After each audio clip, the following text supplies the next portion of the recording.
नगर की सीमा पर कोई औरत भोजन लाए चलाती है और नई बात बताने वाले को अच्छा खाना पीना मुफ्त में देती है।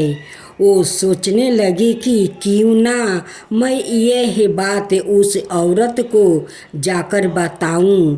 यदि उसे यह बात पसंद आ गई तो बाकी जीवन खाने पीने की झंझट से मुक्ति मिलेगी। बुढ़िया ने मन में तय किया और तुरंत उस भोजन लाए के द्वार पर टंगे नगारे के सामने खड़ी हो गई और जोर जोर से नगारा बजाना शुरू कर दिया। नगारे का इस तरह शोर सुनकर मालकिन यानी छोटी रानी मन में प्रसन्न हो जाती है कि शायद कोई बड़ी बात लेकर यहाँ आया है। रानी सिपाहियों को आदेश देती है, जाइए और जो कोई आया है उसकी अच्छी खातिरदारी कीजिए। आदेश पाते ही सिपाहियों नीचे दौड़ गया तो एक बुढ़िया नगारा बजा रही है। उन्होंने पूछा, क्यों बुढ़िया, क्या हुआ, क्यों नगारा बजा रही हो? बुढ़िया बोली, कुछ नहीं बेटा, यहाँ खाना मिलता है ना, इसलिए आई हूँ। खाना चाहिए, मिलेगा, लेकिन तुझे कोई नहीं बात बतानी पड़ेगी। हाँ बताऊंगी। एक बात मालूम है मुझे, इस पर सिपाही उसे अंदर लेकर आया।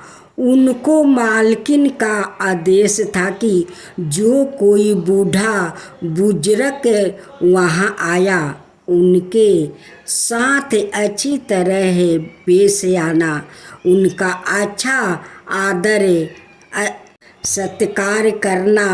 तो सिपाही ने इस बुढ़िया का भरे पूरे आदर सत्कार किया। उसे बड़ी सी थाली भर कर भोजन परोसते हैं। बुढ़िया कुछ दिनों से भूखी थी, वो खाने पर टूट पड़ी। खाना खाने के बाद सिपाही ने उसे नई साड़ी पहनने को दी। उसके बाद उसे लेकर रानी के पास आई। बुढ़िया और रानी ने तुरंत एक दूसरे को पहचान लिया। बुढ़िया बोली, बेटी तुम? और रानी बोली, अम्मा तुम? बड़ी देर तक दोनों भांति भांति की बातें करती रही। आखिर कुबरीनी बुढ़िया से कहने लगी, अम्मा अब बताओ तुमने क्या नई बात देखी है? नई बात? मैंने कोई नई बात देखी नहीं। वो तो मेरे पास तुम्हें देने के लिए खाने के पैसा नहीं थे, इसलिए मैंने झूठ कहा और नगारा बजाया। रानी ने कहा, अम्मा घबराना नहीं, मैं किसी को तुम्हारा नाम नहीं बताऊंगी। फिर भी बुढ़िया, मैंने क्या देखा, कब देखा? इस पर कुबरीनी ने उसे कहा, देखो अम्मा, यदि तुमने मुझे वो नई बात बताई तो जिंदगी भर मैं तुम्हारी देखभाल करूंगी, तुम्हें रानी माता की तरह रखूंगी। अब बुढ़िया बताने को तैयार हो गई। उसने जो कुछ चरवाह वाले मैदान पर देखा था वो सब कुछ कौरानी को बता दिया। बुढ़िया की वो बात सुनकर कौरानी को यकीन हो गया है कि वो राजपुत्रा उसी का पति है। वो तुरंत बुढ़िया से कहने लगी, अम्मा मुझे उस जगह पर ले चलो नहीं बेटी, वहाँ पाताल राज्य है, सांप है। यदि किसी ने तुम्हें देख लिया तो तुम्हारी जान खतरे में पड़ सकती है। लेकिन रानी उसकी एक भी नहीं सुनती। उसे उस जगह ले जाने के लिए हड करने लगी। आखिर में बुढ़िया ने उसका कहना मान लिया और कहने लगी, ठीक है, मैं तुम्हें वहाँ लेकर चलती हूँ, पर आज नहीं, कल वहाँ जाना है तो शाम को ही जाना होगा। तो दूसरे दिन दोपहर को रानी बुढ़िया के साथ उस मैदान पर गई और एक जगह छुप कर गाय के आने की राह देखने लगी।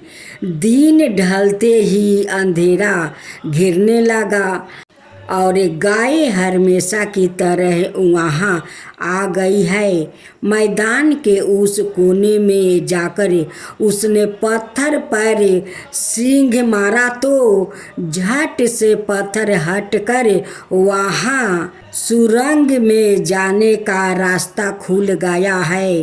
गाय उस रास्ते से नीचे उतरने लगी तो बुढ़िया रानी से कहने लगी, जल्दी आगे बढ़ो बिटिया, हम गाय की पोंछ पकड़कर नीचे उतरेंगे। तो दोनों गाय की पोंछ पकड़कर नीचे उतर गई। बुढ़िया पहले जिस कोने में छिपी थी उस कोने में छिप गई। अब नीचे सब कुछ पहले जैसा घटित हो रहा था। गाय के गले में अपने आप संकाल पड़ गई। कोई अदृश्य रूप से उसका दूध दूहने लगा। एक सफ़ेद उमता घोड़ा ने आकर एक कुंड में छलांग लगाया तो राजपुत्रा के रूप में ऊपर आ गया। वहाँ राजपुत्रा दूसरे कुंड में नहाने लगा। बाद में उसके सामने खाने की थाली आ गई, दूध की प्याली आ गई, पान बीड़ा आ गया। राजपुत्रा सब ग्रहण करके सोने के लिए पलंग पर गया तो सोने से पहले सूर्य देव का स्मरण करके वहाँ दिए से पूछने लगा, दिए दिए दीप कर मेरे माता पिता क्या कर रहे हैं? तो दिया कुछ जवाब नहीं देता, बल्कि वो मुझसे लगता है। तब राजपुत्रा को कुछ घटित हुआ है, इसका संदेह हो गया है। वो उदास हो गया है और जो कुछ हुआ है वहाँ हो जाने दो, ऐसा सोचकर सोने के लिए बिस्तर पर लेट गया। अब रानी का संयम छूट गया। वो दौड़ कर पति के पास गई और उसके पैर पकड़ने के लिए आगे बढ़ने लगा। राजपुत्रा तुरंत ही पत्नी को पहचान गया। वो झट से पीछे हट गया और चिल्लाने लगा, नहीं नहीं, मुझे मत छूना, सर्वनाश हो जाएगा। रानी दोनों हाथ जोड़कर पति से अपनी भूल स्वीकार करने लगी। स्वामी, मुझसे भूल हो गई। मुझे आपसे नहीं पूछना चाहिए था कि आप रात को कहाँ जाते हो। मैं अपनी भूल स्वीकार करती हूँ। मुझे मेरी भूल की सज़ा मिल गई है। अब आप घर चले। आपके वियोग में आपके माता पिता ने बिस्तर पकड़ लिया है। आपकी प्रजा भी बहुत दुखी है। उस पर राजपुत्रा कहने लगा, वही तो एक बार तुम गलती कर बैठी हो, अब दोबारा मत करना, नहीं तो अब मैं तुम्हें जो दिखा रहा हूँ वो भी नहीं देखूँगा। रानी अब विलाप करने लगी, जोर जोर से जमीन पर सिर पटकने लगी। राजपुत्रा के मन में उसके प्रति दया उत्पन्न हो गई। वो उससे कहने लगा, यदि तुम मुझे पाना चाहती हो तो तुम एक काम करना होगा। काम कठिन है, लेकिन वो तुम्हें अकेले करना होगा। कहो स्वामी, कितना भी कठिन काम हो मैं वो पूर्ण करूँगी। रानी कहने लगी। इस पर राजपुत्र ने उसे बताया, इस पाताल से ऊपर जाते ही तुम्हें एक घना जंगल नजर आएगा। ऐसे 6 जंगल पार करने के पश्चात 7वां जंगल मिलेगा। वहाँ जंगल सबसे घना है। उस जंगल में बीच बीच एक पीपल का पेड़ है। उसके आसपास की जगह पत्ते, फंदे, जटाएं, कांटे इत्यादि से ढक चुकी है। वहाँ बाघ, शेर, भालू, सांप सभी धाम में चकोरी बैठती है। तुम्हें उन सब को भगाकर वो जगह साफ करनी है। उसकी गोबर से लिपाई करके पवित्र बनाना है, रंगोली से सजाना है। उसके बाद वहाँ धूप, कपूर, अगरबत्ती जलानी है। फूल कुमकुम से पेड़ की तने की पूजा करनी है। दूध दही से बने चावल का भोग चढ़ाना है। यह सब तुम्हें दोपहर को 12 बजने के पहले करना है। 12 बजने के समय तुम्हें उस जगह पर बैठकर सूर्य भगवान का ध्यान करना है। ठीक 12 बजे सूर्य भगवान का रथ वहाँ उतरेगा। वो सब देख कर खुश हो जाएंगे और कहेंगे, जिस किसी ने यह सब किया है उसे मैं मन चाहा फल दूंगा। तो तुम सामने जाकर उसके रथ का दहिना घोड़ा मांगना, मैं तुम्हें मिल जाऊंगा। इतनी बात कहकर राजपुत्र अपने पलंग पर सो गया और छोटी रानी भोर होने की राह देखने लगी। भोर होते ही वो बुढ़िया के साथ गाय की पूंछ पकड़कर ऊपर आ गई। ऊपर आने के बाद वो बुढ़िया से कहने लगी, अम्मा, अब मैं अकेले ही आगे जाऊंगी, तुम भोजनालय पास जाओ।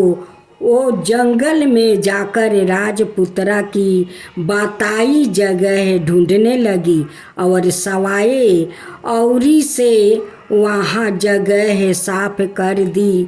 बाद में राजपुत्रा ने जैसे बताया वैसा ही लिपाई पोताई करके वापस आ गई। दूसरे दिन पाँव फटने से पहले उठी और जंगल में उस जगह पहुंची।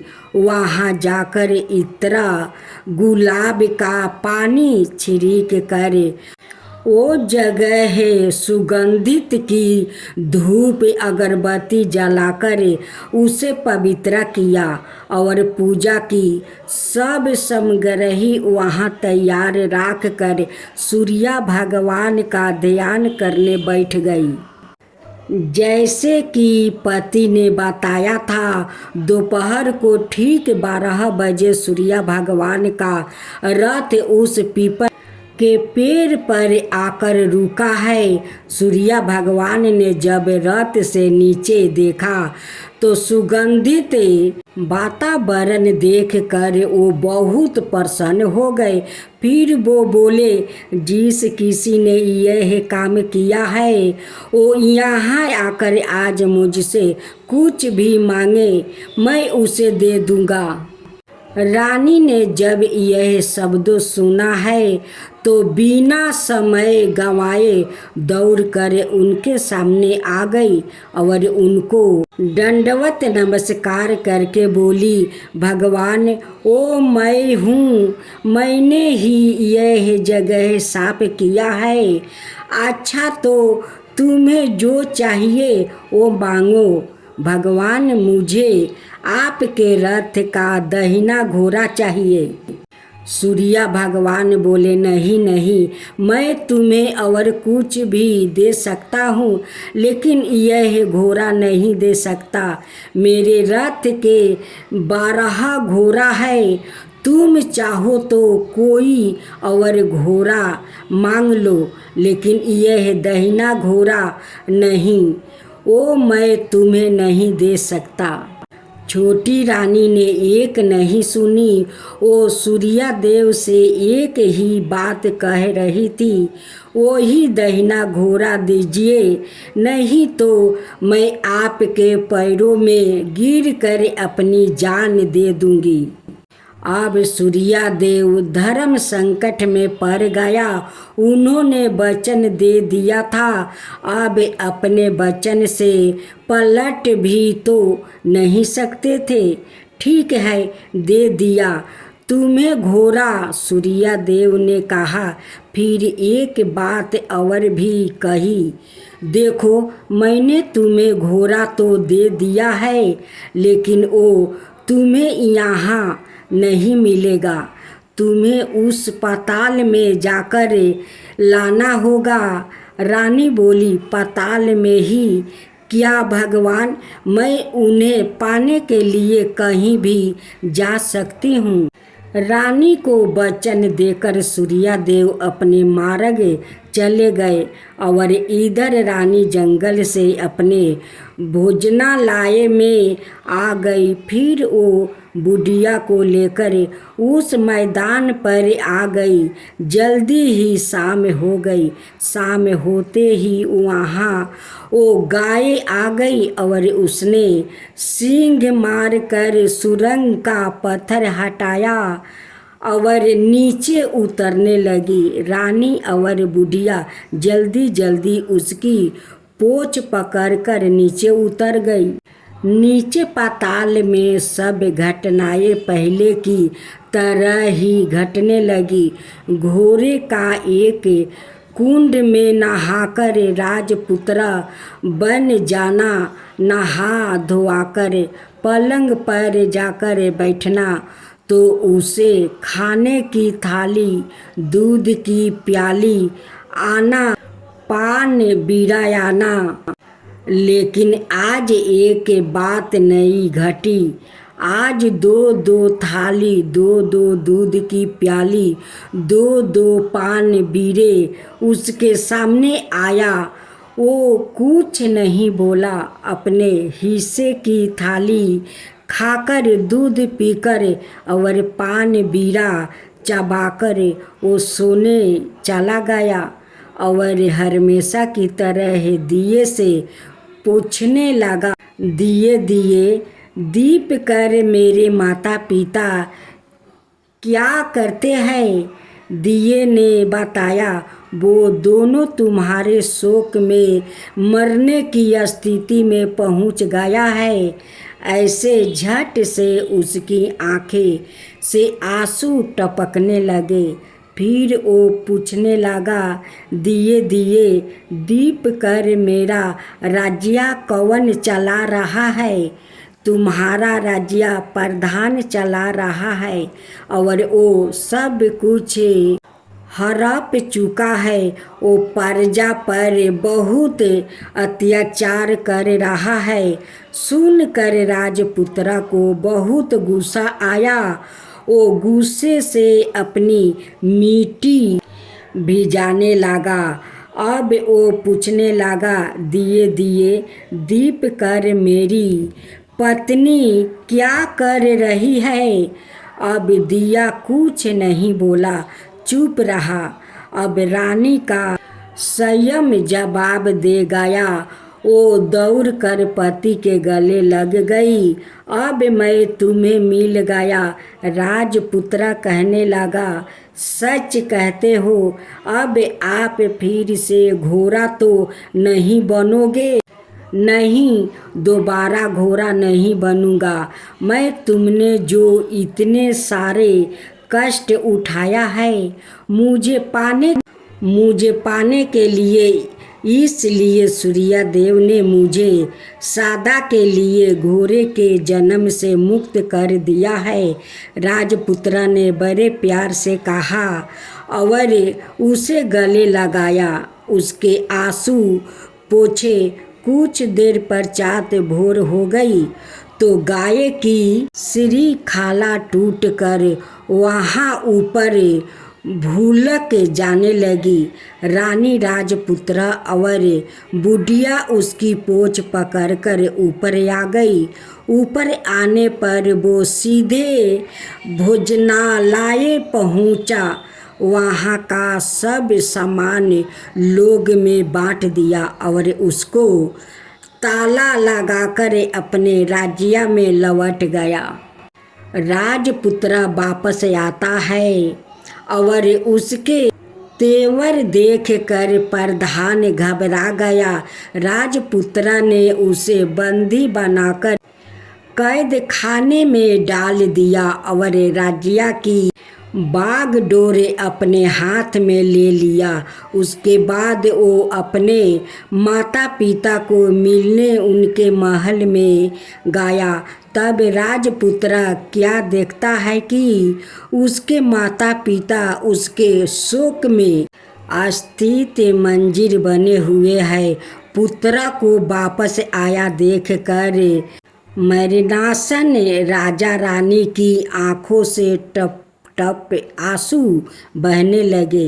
इन दोनों ने पुत्र को गले लगाया, उसे प्यार से सहलाया। इतना होने के बाद उनके सेहत में एकदम सुधार आने लगा।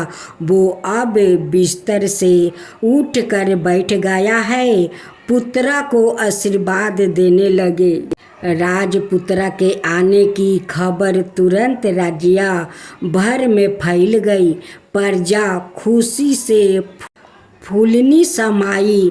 प्रजाजन राजमहल के सामने इकट्ठा हो गया। राजपुत्र ने भी उन्हें दर्शन दिया और आज से उन्हें कोई दुख नहीं पहुंचाएगा, ऐसा वचन भी दिया।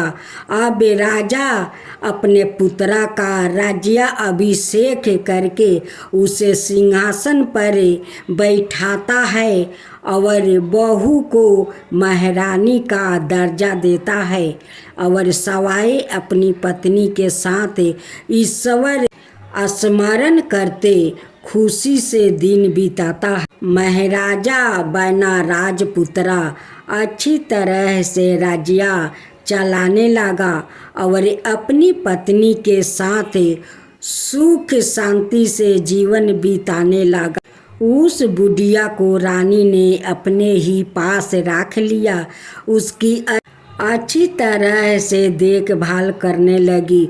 बुढ़िया और उसके बुढ़ापे के दिन सुखी से गुजरने लगा।